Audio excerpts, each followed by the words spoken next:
Assalamualaikum warahmatullahi wabarakatuh. Teman-teman, pertama-tama saya mohon maaf karena tidak bisa datang ke kuliah Bapak Anton. Mohon maaf Pak Anton, karena saat ini saya sedang berada di luar kota dan sangat tidak memungkinkan untuk pulang sekarang dan datang ke kuliah Bapak. Yang saya akan coba terangkan adalah mengenai paper dari Kamalesh Kumar dari University of Michigan Dearborn, Michigan USA, mengenai bagaimana suatu perusahaan itu suatu performa perusahaan itu dipengaruhi oleh mengenai strategi orientation, lalu bagaimana pola-pola mereka melakukan inovasi dan bagaimana performa mereka di pasar gitu. Jadi orientasi strategi mereka seperti apa dipengaruhi oleh inovasi mereka seperti apa, dan itu akan berpengaruh terhadap performa mereka di pasar seperti itu. Seperti disebutkan oleh Kalisa sebelumnya mungkin ya, tujuan dari studi ini adalah kita menemukan kesamaan dan apa sih yang membedakan suatu persamaan dan pembedaan apa yang diadakan oleh perusahaan kecil ataupun perusahaan besar dalam mengimplementasikan orientasi strategi mereka berdasarkan oleh tipologi Miles dan Snow, lalu bagaimana itu diterapkan kepada perusahaan-perusahaan kecil dan perusahaan-perusahaan besar. Itu. Seperti yang sudah dijelaskan oleh Kalisa sebelumnya, mengenai kita udah tahu ya pembagian mengenai Miles and Snow tipologi itu ada 4. Ada prospektor, reaktor, defender, sama analyzer. Nah, kalau tadi kita udah tahu beberapa jenis apa yang dilakukan oleh prospektor terkait mengenai inovasinya dan pengembangan produknya, pun dengan defender, reaktor, dan analyzer, seperti yang sudah disebutkan sebelumnya oleh Kak Lisa, seperti ini. Lalu berikutnya kita akan melihat bagaimana sih metode-metode yang dilaksanakan oleh paper ini dalam melihat pengelompokan mengenai mana perusahaan yang memiliki defender, prospektor, dan lain-lain. Seperti ini kita melihat bahwa salah satu produk perusahaan yogurt di Italia yang mencoba untuk melihat produknya dan mengembangkan produknya dalam hal natural wellness, yang memfokuskan kepada bahan-bahan yang tidak berbahaya bagi lingkungan, bagi tubuh gitu ya, mengurangi lemak dan sodium yang ada di tubuhnya, yang ada di yogurtnya untuk menyehatkan mereka. Lalu ada 131 brand yang mencoba untuk membuat produk-produk mereka seorganik mungkin untuk meraih pasar-pasar yang memang sangat tertarik dengan produk-produk organik. Ada yang melihatnya dari functionality dari suatu yogurt, yaitu natural functionalnya yang di mana mereka melesapkan suplemen, vitamin, probiotik misalnya gitu ya. Lalu ada satu lagi dari clinical functional, di mana functional tadi lebih klinis tepatnya untuk menyembuhkan dan kawan-kawan.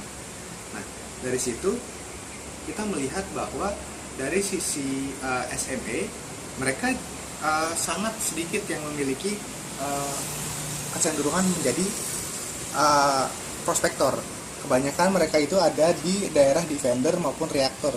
Mengapa ya? Padahal kita kan mengetahui bahwa suatu perusahaan-perusahaan kecil itu cenderung untuk mengambil pasar.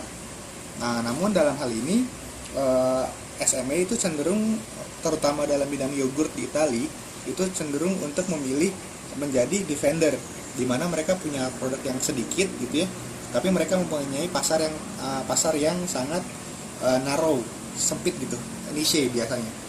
Lalu di sisi lain kita melihat bahwa SME ini lebih terlihat sifatnya produk-produk itu kecil, lalu dia punya pasar yang niche.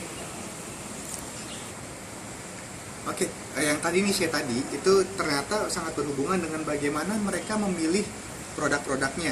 Kalau misalnya kita lihat dari sisi, kita jangan melihat dari yang ini ya, kita lihatnya dari yang ke bawah ini. Di bawah itu memperlihatkan bahwa perusahaan-perusahaan besar itu cenderung bermain di bidang-bidang yang sifatnya clinical functional.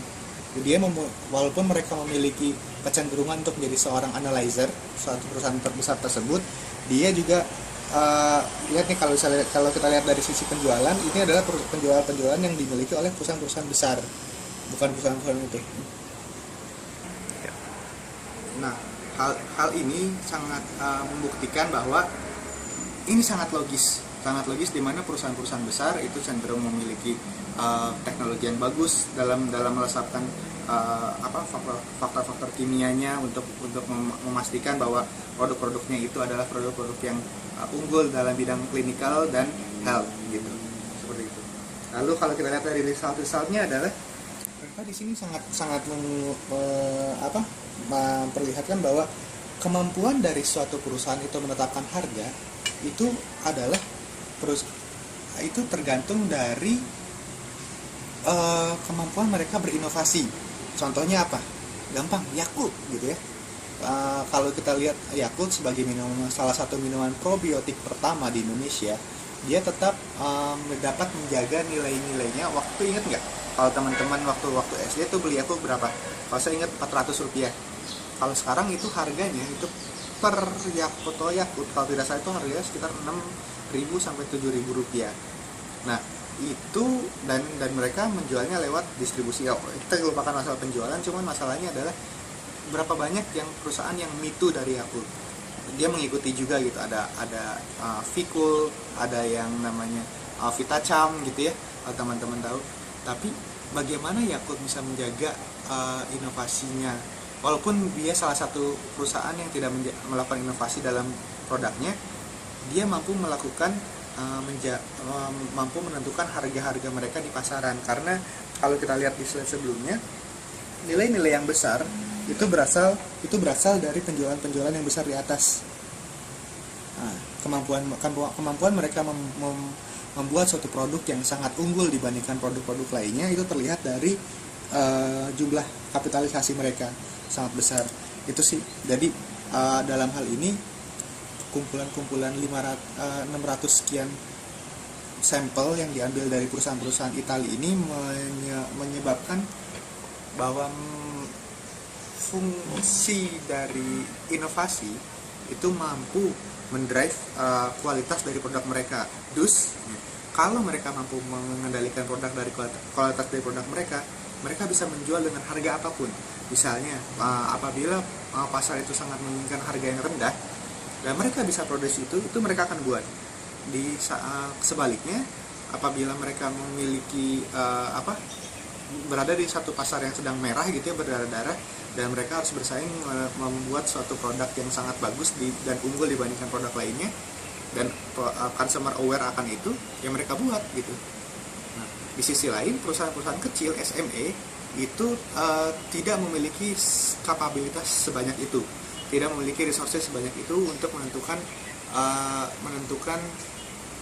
produk-produk yang unggul dibandingkan yang lain. Tapi mereka punya suatu hal yang nggak perusahaan besar punya. Mereka punya kemampuan prospecting. Walaupun di sini kelihatannya kecil ya, mereka memiliki kemampuan untuk menggait pasar lewat rasa, lewat kondisi emosional. Makanya dia cenderung mengambil pasar-pasar yang niche dan narrow, dan produk-produk yang tidak banyak. Di sini hasil konklusinya adalah kita melihat bahwa kebanyakan perusahaan atau SME itu have taken a defensive posture to industry changes. Kalau misalnya dilihat ya, perusahaan Italia dalam hal yogurt ini seperti Yakult pada umumnya. Mereka, kalau misalnya teman-teman pernah ke Cimory gitu ya, Cimory menurut saya udah bukan yogurt asli karena dia udah terlalu banyak air dan terlalu banyak masalahnya. Cuman kalau teman-teman lihat supplier di kedutaan Belanda, itu mereka punya supplier yang umurnya udah 40 tahun di sana gitu. Dan itu hanya mereka pakai itu saja gitu. Itu salah satu contohnya. Lalu open innovation model, companies that follow this model adopt strategies that involve the use of external actors and sources. Jadi kalau kita lihat ya, begitu Anda punya uang, Anda bisa membeli apapun yang Anda punya, Anda mau, termasuk inovasi sekalipun gitu. Anda bisa membeli produk seperti halnya open innovation, konsep open innovation. Anda bisa membeli produk dari luar, membeli inovasi hasil R&D dari luar. Kalau teman-teman tahu ada yang namanya freelancer.com, salah satu keluaran dari freelancer.com selain misalnya contohnya yang teman-teman tahu web design, pembuatan program gitu ya, salah satu yang didapatkan di freelancer.com adalah bagaimana dia bisa mencari produk sampo terbaru, produk odol gitu, hal-hal yang ternyata di luar pikiran kita ternyata itu mampu di freelance-kan saat ini, seperti itu. Lalu ada lagi salah satu konklusinya adalah kemampuan dari SME untuk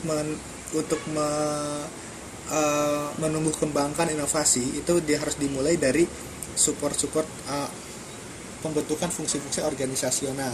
Misalnya mereka mempunyai fungsi sendiri. Kalau di perusahaan saya ada nama fungsi quality management, di mana salah satu pilarnya adalah continuous improvement program atau inovasi itu sendiri. Di sini disebutkan bahwa SME itu perlu juga memikirkan bagaimana inovasi mereka itu dikelola. Hal ini tujuannya adalah seperti yang kita ngomongkan satu yang sebelumnya ya, adanya sustainable competitive advantage dan above average performa. Seperti itu.